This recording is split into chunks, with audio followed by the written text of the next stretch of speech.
degrees Celsius, and more of the same really to come during the course of Wednesday, although that weather front will creep further northwards, so I think eventually central and southern Scotland will get the rain. South of the weather front, it's just cloudy, cloudy, cloudy, outbreaks of rain and drizzle, but it's turning milder. 14 degrees, I think, across the bulk of England. By Thursday, we could be seeing highs shooting up to the dizzy heights of 16 degrees Celsius, and then after that, probably easing once again. So the outlook, could be worse. Back to you. Thanks very much, Thomas. Thank you. And that is the BBC News at 10 for tonight. Now it's time for the latest wherever you are. From us, a very good night. Thanks, Jane. I'm Rebecca Wood, and you're watching Midlands Today.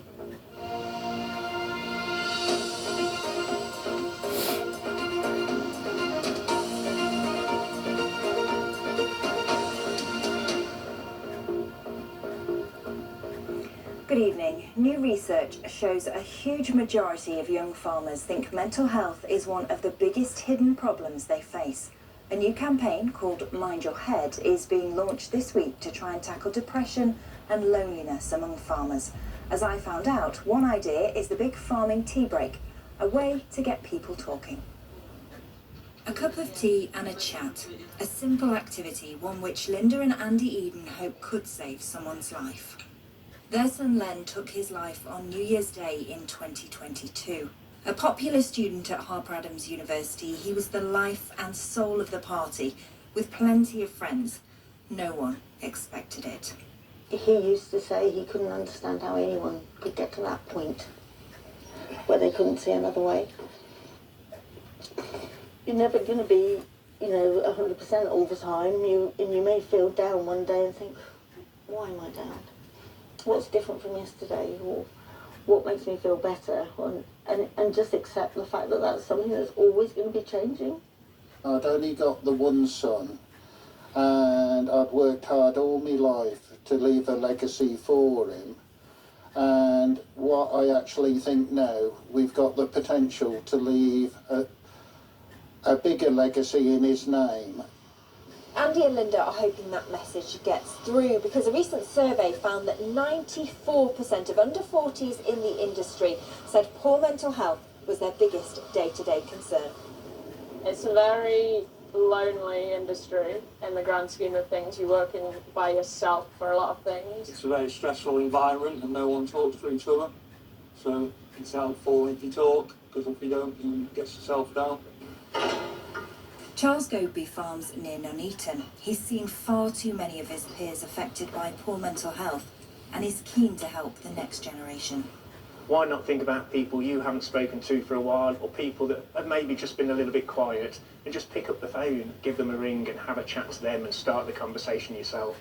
On Wednesday, Len would have turned 25. Hundreds of tea bags and biscuits will be handed out in his name to students at his former university, with the hope they'll take the time to share a brew and open up conversations. A teenager from Birmingham has been charged with multiple terror offences. 18-year-old Shan Farouk is due to appear at Westminster Magistrates Court tomorrow, accused of 1 count of possessing terrorism material and 3 counts of distributing terrorism material. He was arrested last August. There's been major disruption to rail services between Coventry and Rugby after a landslip on the line towards London Euston. Earth fell onto the tracks yesterday. Replacement bus services have been running throughout the day, with the possibility of further disruption tomorrow as well. Because it is so difficult to predict how much work's involved, we're very cautious about giving people false promises. Safety is our priority, so we want to make sure that we offer the service back in a safe way rather than rush the work that we've got on. A BBC investigation found that dozens of bag-scanning security staff at Birmingham Airport missed out on vital training. At least 2 managers were sacked by contractor Mighty for allowing untrained staff to screen luggage before loading onto aircraft. An industry expert described it as worrying for passengers and embarrassing for the airport. A pair of friends, dubbed the Worcester Boys, who rowed across the Atlantic, have paid a visit to the hospice they raised funds for. George Farmelo and Matt Bladen took on the challenge in memory of Matt's neighbour, a 16-year-old boy who was supported by Acorns Hospice. Sophie Madden reports. They spent 40 gruelling days at sea, but now they're back on dry land. The Worcester boys took on a 3,000-mile rowing challenge between the Canary Islands and Antigua, all in memory of a childhood neighbour.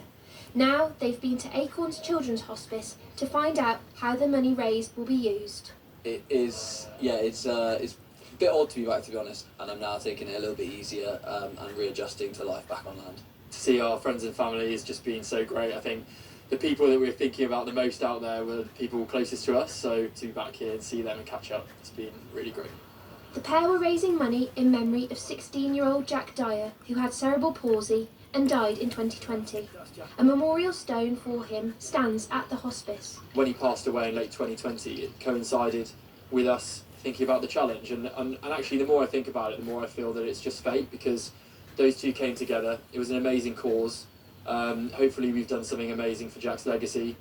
Jack was cared for at Acorns, and his parents even flew out to Antigua to welcome the pair home. His dad Dale says what they've achieved is nothing short of incredible. To see them finish and step off the boat like a pair of jelly-legged sea lovers, if that's the right word, was fantastic. It was very funny, but it was also very emotional and amazing, all in equal measure. And not just because they did it in Jack's memory, but because they did what they did as a challenge that they've taken on for themselves. Thanks to their hard work, the pair now expect to raise £115,000. Sophie Madden, BBC Midlands Today. Well, it was a lovely sunny day today. Not quite Antigua, but let's check on the prospects for tomorrow with Safarli. Hello, a very good evening to you. Well, it was a beautiful day today, quite mild too, but our temperatures are rising even further this week, peaking by Thursday at around 16 Celsius, so something there to look forward to. But we have got a number of flood warnings in place at the moment, and you can see our river levels are still quite high as well from this picture from Hill Wooton in Warwickshire. But we've got low pressure dominating this week, so this is the drawback. We've got further outbreaks of rain feeding in from the Atlantic with systems moving in from the west. We've got a little trough, in actual fact, running through tonight, and that's going to pep up any showery activity. But there's still a lot of dry weather on offer, and temperatures will be higher than last night's values at around 2 to 4 Celsius.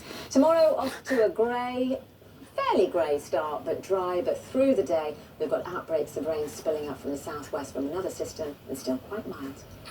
I knew the sunshine wouldn't last. That is all for now. More news in BBC Breakfast from 6 o'clock tomorrow morning.